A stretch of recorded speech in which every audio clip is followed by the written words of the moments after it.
What's up, dudes? Welcome back to another episode of Rhomas Men's Team.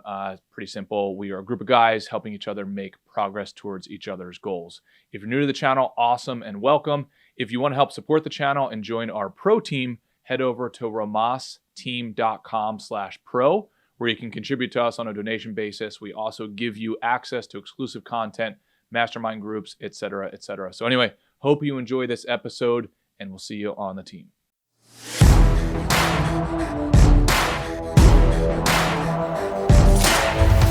All right, dudes. Sorry for the delay. We are live. Mr. Ray, what is up, brother? How you doing? Life is good, Wes. Busy week here in Toronto. There's like a big art fair, which is just like a, think of a like closet technology convention in a big convention center where booths all have different kind of like state-of-the-art coat hangers or whatever. And that's it, basically that, except beautiful works of art in a convention center with booths. Each gallery has a different booth. So that opened last night, and so I was just doing laps of that fair, networking and taking pictures of art, sending it to clients. Hey, I think you'll like this. I was with a friend of mine, and he just said he loved watching me work just because like of my encyclopedic memory for names and faces sometimes, or just otherwise names, or just otherwise faces, and just fearlessly going up to them and saying, I see you at all these things. What's your name? Or, good to see you again, Mr. Marks, or whatever. Hell yeah. And he just said he loved watching me work. And it's, I'm not bragging, but it's like, not really, but it's the same as like when a friend of mine said, when he saw me through the glass at my art gallery, like talking to someone with art, he said like, this is the job you're meant to do. That's how, like, yeah. I had one of those days last night, where it, like one of those days yesterday where it hardly feels like work, Yeah. You're in your zone of competence. Exactly. Yeah, it makes complete sense. How often would you say you are there throughout the week? Like what percentage? In my zone of competence? Yeah. Well, to be honest, Wes, that what I just described is the glamorous part of the job, the fun part of the job, where the rubber hits the road, where I can really make enough money to pay for my employees, to pay for my overhead, to fund the whole operation successfully, to profit from it. That's the unglamorous part, right? That is the part where I don't really have natural affinity. The accounting, the following up, so I like to say, or when I'm describing my job to people, I like to say it's about 10% of talking about art, selling art, talking to artists, that part of it that makes me spiritually fulfilled. Yeah. I also say to people, like, most people's job is just emails, meetings, phone calls. It's just that if you love the 10%, it's 90% emails, meetings, phone calls, but if you love that 10% so much, it makes all the other crap worth it, So my zone of competence isn't really in that 90%, that 90%, right? That part of the iceberg that's huge. Yeah. I wonder if there's a way of that's what I have skewing to that. Practice. I wonder if there's a way of skewing that. So for instance, there is. Yeah. Like hiring the right people who are good at the other 90 is my first thought. Yeah.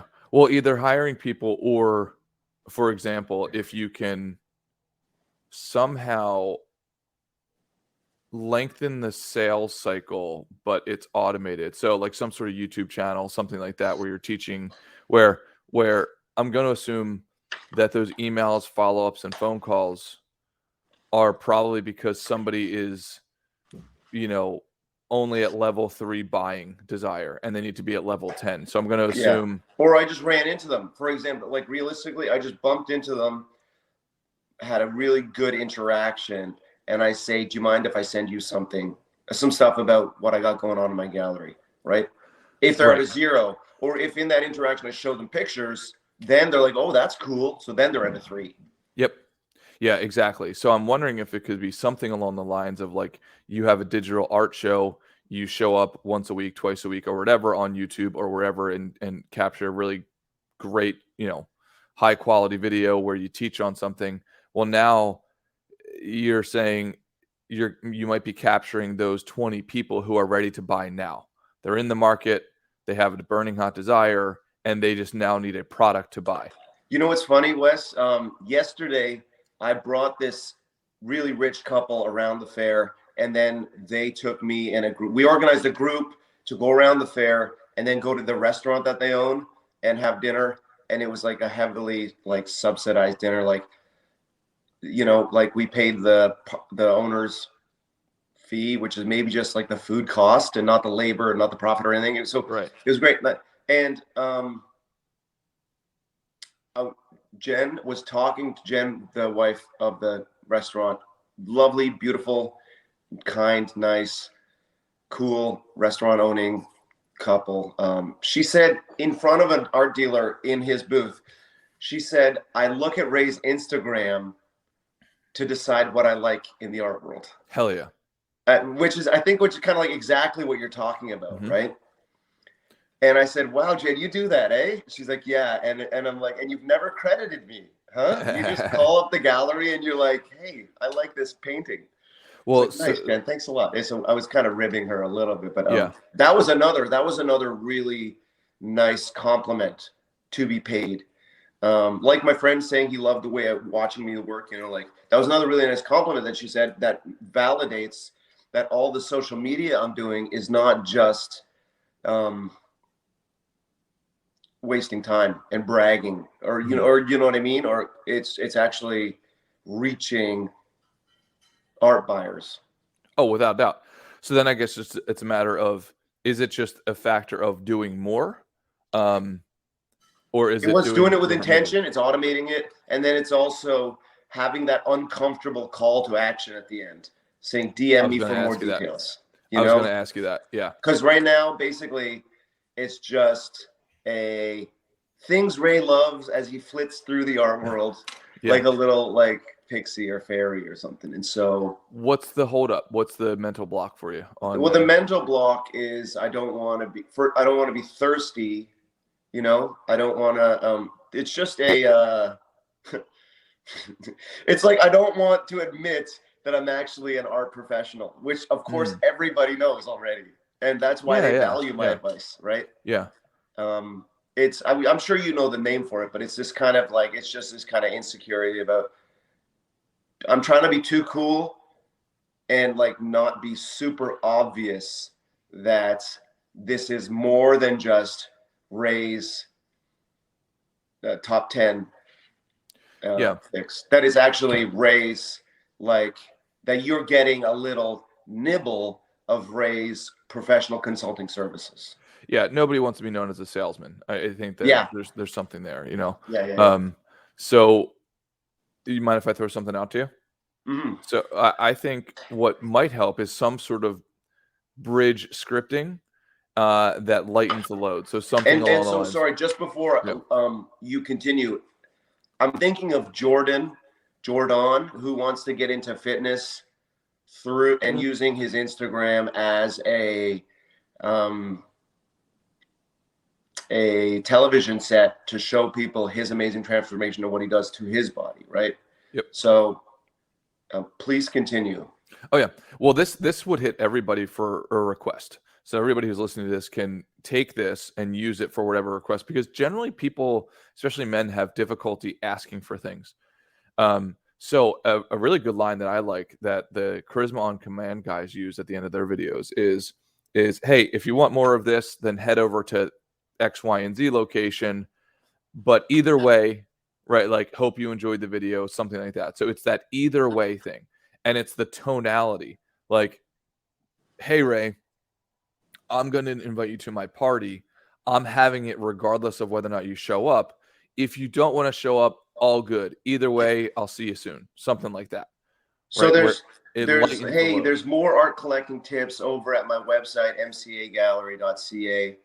But either way, I hope you enjoyed this little conversation. Yep, exactly. Now, if you want sort of like a next level sort of a deal, going to the abyss of a website, usually people's websites are not optimized for sales. Mine is not. Yeah. There are currently no art collecting tips on my website. Yeah. So it's something along the lines of like you're almost sending them from one purgatory state to another purgatory state, versus if you set up, and we can go through. Actually, you know what, Ray? I'm talking to a few clients right now who want to get into the thought leadership space, like they're successful and so on. So I might be putting together a little group to do that if you want to be considered in that like beta. I would love that. I would love that because part of I hired my daughter's French tutor. She just finished her business BA at the Rotman School of Management at the University of Toronto, very prestigious. And we did a branding exercise. I might have talked about this with you on one of the other sessions, like where and part of the branding is like brand position on my gallery, and then brand position of me as thought leader, the way you think of Steve Jobs and Apple together, the way you think of Elon Musk and SpaceX together, right? So like and you see it and it's really tacky when it's done badly. Yes. You know, like where the CEO or like when an unlikable used car salesman is on his used car commercial, you know, and like maybe he's a nice guy in person, but like he's like, do you know what I mean? Like he doesn't come across as a thought leader from like Fusillo Chevy, you know, or whatever. And so when it's done badly, it's bad advertising. But when it's done well, like, and I mean, I don't support the My Pillow guy, you know, the kind of Trump. But that maybe is an example of almost good. Like obviously Steve Jobs, Bezos are interchangeable with their brand. And the My Pillow guy is interchangeable with his brand. So that's what we're talking about, right? Yeah. So I actually think, and this is good for the guys to learn as well, and you can use this in normal life, right? Like developing your own brand of like you. I think the really hard way of doing that is doing it off pure charisma. Yeah. Because that is a super, super highly technical art that seems like it's just like it takes years and years and years and years and years to develop. That's kind of what I'm doing. And it's not, I leave all kinds of gains and wins on the table because it's just a formula that I make up in my head on the spot with no script, with no follow-up format, right? Yeah. Yeah. So honestly, I think the way of bridging that gap is teaching. And I mean that sincerely and like authentic. And Ray, you'd be phenomenal. You're great with your words. You love the field that you're in. If you literally, and that can go on forever. I'll not name certain names, but there's certain influencers out there, just out of respect, I won't say their names, who go off of almost pure charisma. They keep on repeating basically the same things, the same mantras. And then eventually it's like, yes, they'll get new subscribers, but it's off of like adrenaline. And then eventually you realize like, oh, there's no substance to this. So you and I guess you don't need to keep watching if you're just getting the same message every time. Exactly. Can you define thought leader for the guys? Because like, we're not talking about Einstein. We're not talking about St. Augustine here, right? Every one of us can be a thought leader. Oh yeah. In our chosen niche, our chosen field. Oh man, that's why this is so important for the guys to hear. So whether it be from all the guys on here, so like Dima, Lucas, Dakota, Jordan, who has had an amazing fitness journey. Think of Kaizen, who is learning all the digital skills necessary to be a valuable member of the new digital economy. Like think of Lucas, who also wants that niche of the courtroom videographer. Hey dudes, sorry for the interruption here. Just wanted to let you know, if you want to join our pro team, go to romasteam.com/pro. You can help support the channel. You will also get access to exclusive content masterminds, one-on-one sessions, etc. All right, back to the episode.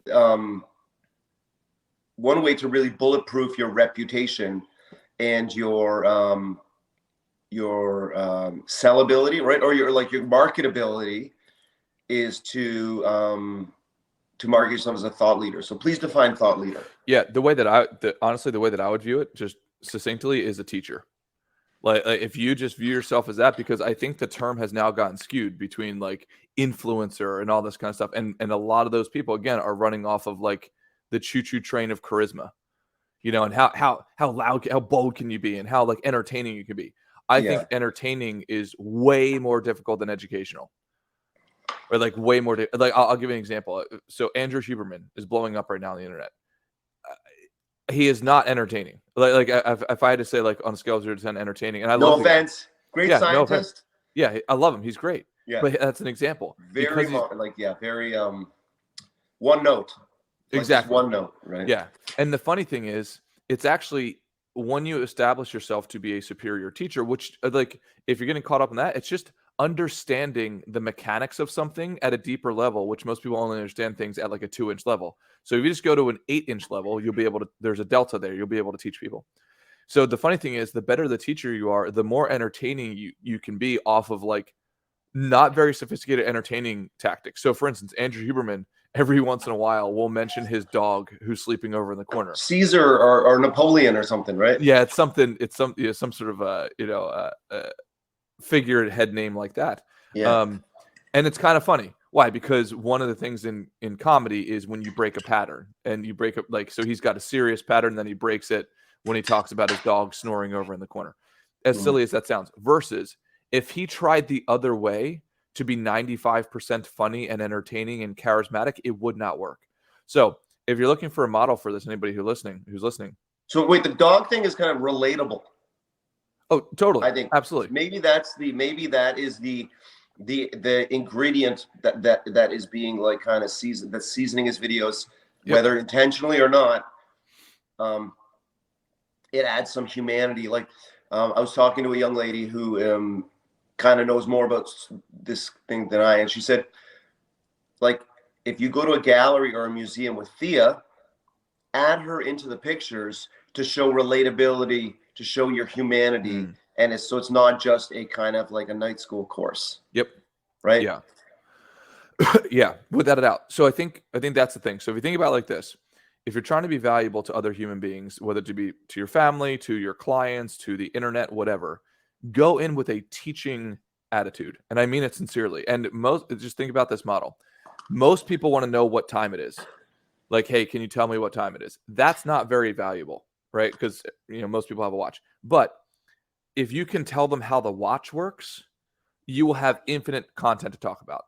This watch, like the Apple Watch compared to the new version of the Apple Watch, like if you can actually teach the specs of things, and whether it be in art or whether it be in technology, whether it be in finance, whether it be whatever, which also assumes you've also studied up on it yourself. But the crazy thing is, man, it's kind of one of those things like a Catch Me If You Can situation, where if you've ever seen that movie, the way he built, like when he became a teacher, he's like, oh, I just have to stay one chapter ahead of the students. So you do not have to become this thought leader that's Albert Einstein, like you were saying earlier, Ray. It's just be one chapter ahead of your audience, and then you can serve them the difference of what they know relative to what you know, and you can do that forever. And then, man, like it is such an honor and a journey to do that, because that can happen in perpetuity, and you gain the skills along the way, right? Then you can learn how to storytell a little bit, or you can learn how to make people laugh a little bit. But if you start with the nucleus of teaching, you will you will never have a lack of clients ever, because very few people are willing to go and learn and then have the balls to go out there and teach. Very, very few people. Amazing. And Ray, you're perfect for it. I'm thinking of two things. I'm thinking of that old joke: those who can't teach, those who can't teach. And those who can't teach phys ed or something like that. Yeah. But not at all true, as it turns out. Well, and especially now with the internet, because the internet bridges the gap. Like the Andrew Hubermans of the world used to be tucked away into a classroom or a research lab, but now because there's no gap between him and the rest of the world, it's just a computer. Now he can do both. And if you look at the incredible success of someone like Joe Rogan, again, there's humor, there's relatability, because he's a bit of a, like, obviously a very smart guy, but has a kind of a doofus, or kind of like a, you know, musclehead kind of just exterior. like a bro type of guy. Yeah. But those long format conversations are teaching. There's no Without a question. doubt. Where they just explore every dark corner of a subject. Yep. Right, over hours. So I love that. You don't have. I love that you do, like, right, like one of the dogs here who maybe just has a high school degree, or just has a college degree, or like me, never had a job more than a year, and really didn't find his kind of place until till he turned 40. Like, it's interesting. Like, a thought leader, like, are you saying you don't need to have your 10,000 hours, like, to be a thought leader? You can, like, let people join you on your journey as you get to your 10,000 hours? Without it, dude, 10 hours. Like, think about an hour. Think about how much, if I didn't know about a subject, actually right now you could teach me. All there needs to be is a delta, a difference between where I'm at and where I want to go, and can you help me get there? That's it. Mm-hmm. It doesn't have to be a 1,000,000-mile journey. It could be a 1-inch journey. Mm-hmm. Hey, Wes, I know you're interested in art. Let me teach you about this little thing right here. Boom. So what's your challenge to me in the 7 minutes we have remaining? Like, what is your challenge to me in terms of thought leadership, teaching? Like, what is the practice? Yep. So my holistic challenge to you would be create one video from A to Z, and it doesn't have to be long. Anywhere from 1 minute to 10 minutes. And in there, develop a formula, like a structure, right? Like, I'll give you an example. If I were in your business, probably one thing I would do is, like, I would teach in every video, I would probably teach a hint of the basics. I would teach the origin story, and I would teach whatever, I don't know, the style of art. So, okay, for instance, and I might even reverse those. Hey, this is the X, Y, and Z picture. Here's the style of art that is, and here's the hint at the basics. For those of you who are new to the art game, here's what that means, right? Like, I don't even know. I can't even make up terms because I have no idea. Like, photography, let's say. Right, there you go, right? And then here is the origin story of the artist and this piece, right? And, like, blah, blah, blah. And then I'd probably give an idea, right? And this is where it's like, if I were, to acquire this, and I would use, like, language, right? Like, if I were to invest in this piece of art rather than buy this piece of art, that sort of thing, like, I would put it up in a room like this where, where during dinner parties, people could see it and they could be inspired, and what this means to me. So I come up with a standard structure. That way you have more of an automated process for the next 25 videos, right? That's what I would do. And, like, don't stop that project until it's done. And that could be done as simple as today, or it might take you a week. But this is why I want to create that group of thought leaders, because I'm about to go off on myself too for the finance space. And it would just do one project and then complete it, show everybody another project, complete it, boom, boom, boom, boom. That's that would be my now challenge. Does it have to be a video? Because, like, I sometimes do just, like, slideshows on Instagram with text on top, like my favorite painting from the art fair, next picture, close up with, like, a look at the detail with, like, an arrow. You know what I mean? Like, why do you think it should be a video? Why did you say video? Yeah, so I think number one, video is more engaging. And I'm not saying only do video, but Yes. I would definitely not do video. Okay. If that makes sense. Yeah. Right. Like pictures with arrows and so on are phenomenal, but then it's missing a lot of texture. And I'm also missing out on you as the Yoda. Yes. Like, imagine as the thought leader. Imagine if Andrew Huberman just put static pictures with arrows on it. You wouldn't get all of the texture. It would be 10 times worse than it already is. Yeah, but I think for you, it's a great idea. But those are, I think, more about the satellites than they are the actual, like, presentation. Yeah. Dude, now, and what would you like? What would it look like for you? Oh, dude, so for me, it's endless. It's almost what I just said. Teaching the basics, teaching the fundamentals, then teaching a little deeper, and then giving origin stories of things. Like, so I could talk for hours about about currency. I could talk for hours about trading. I could talk for hours about like psychology around investing, all of those things. For me and for you, I'd say it's just stupid to not do this. I would say it's more actually it's stupid, and it's also selfish. If you really think you have something to offer out in the world, go and teach it. And for all the guys listening, it doesn't matter if you do it on the internet, if you do it in your office, if you do it in your family, but don't be greedy with your knowledge. And then if you feel like you don't have knowledge, which I can promise you do, but it's like, well, then go out and acquire more. Read the next book. Go and become the next micro expert on that next micro topic. I promise you. And that is where you will gain status with your hierarchy if you are valuable to that hierarchy. And one of the easiest ways to be valuable, and one of the best ways to be valuable, is to teach the people in your group, period. Yeah. And it's like, it is like, it's what I'm already giving the small fraction of people that I end up getting the face-to-face with. And it's what you're already giving to the people to like, so if you blast out an invite, a small amount reply, a smaller amount still do the follow-up meeting. Yep. And a tiny amount actually show up. They get that thought, they get that charisma, thought leadership, origin story, little deeper, right? But through video, it's you are bridging, you're creating a bridge to all those maybes or could haves.